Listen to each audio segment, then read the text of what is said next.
சூர்யா இவரோட கருப்பு ஒரு ஹியூஜ் பிளாக் பஸ்டர்ங்க.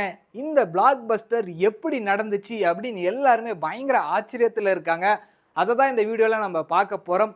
ஒரு டெக்கேட்க்கு அப்புறம் சூர்யா ஃபேன்ஸ் தியேட்டர்ல போய் பயங்கரமா செலிப்ரேட் பண்ணி, என்ஜாய் பண்ணி, அடி வயித்துலேருந்து கத்தி செலிப்ரேட் பண்ண ஒரு படம் தான் இந்த கருப்பு. நம்ம ஆர்ஜே பாலாஜி ஆடியன்ஸோட பல்ஸ தெரிச்சு இந்த படத்த பயங்கரமா தெறிக்க விட்டாருன்னே சொல்லலாங்க. சாய் அபியங்கர் இந்த படத்துக்கு ஒரு பேக் போன் என்ன வேணா சொல்லலாங்க.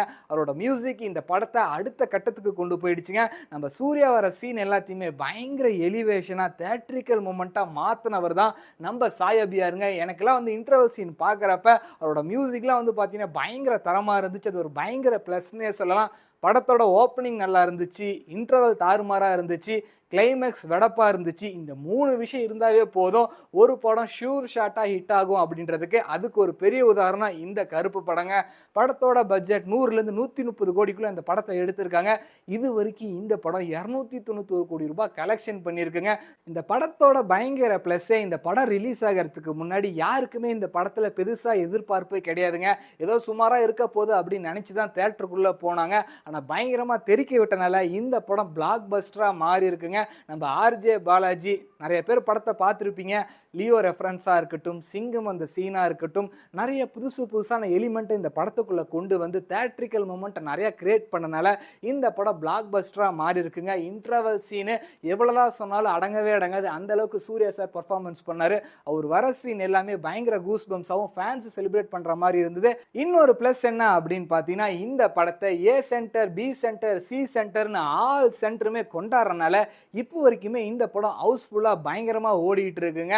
படம் எமோஷ்னல் ட்ராமாவாக ஸ்டார்ட் ஆகி அதில் காட் திங்ஸ்லாம் உள்ளே கொண்டு வந்து ஃபேண்டேசியாக எடுத்தது ரொம்ப புதுசாகவே இருந்தது. படத்தில் நிறைய லாஜிக் மிஸ்டேக் இருந்தாலுமே சில மேஜிக் நடக்கிறப்ப அந்த லாஜிக் மிஸ்டேக்கெல்லாம் நம்ம கண்ணுக்கு தெரியாமல் போயிடுங்க. அந்த ஒரு விஷயம் தான் இந்த கருப்பு படத்தில் நடந்துச்சு. அதுவும் சம்மரில் ரிலீஸ் ஆனதுனால மக்கள் கூட்டமாக இந்த படத்தை தேட்டரில் போய் பார்க்க ஆரம்பிச்சிட்டாங்க. பல ரிவ்யூவர்ஸ் இந்த படத்தை பயங்கரமாக ரோஸ் பண்ணாலுமே ஆர்ஜே பாலாஜி அதெல்லாம் காதில் வாங்கிக்காமல் இந்த படம் அப்படியே பயங்கரமாக இப்போ வரைக்கும் தேட்டரில் சக்ஸஸ்ஃபுல்லாக ஓடிட்டு இருக்கு. சூர்யா சாரும் பயங்கர சந்தோஷமா இருக்காரு. ஃபேன்ஸ் அதை விட பயங்கர சந்தோஷமா இருக்காங்க.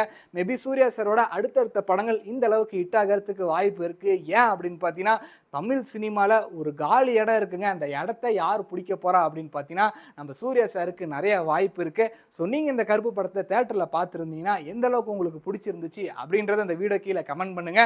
மெயினாக இந்த படத்தோட சினிமோட்டோகிராஃபர் ஜி.கே. விஷ்ணு அவர் விஷுவலாக காமிச்ச ஒரு விஷயம் தேட்டரில் செம்ம மேஜிக்கை கிரியேட் பண்ணிச்சு. இந்த படத்துக்கு நீங்கள் எவ்வளோ ரேட்டிங் தருவீங்க அப்படின்றது இந்த வீடியோ கீழே கமெண்ட் பண்ணிருங்க. பட்டா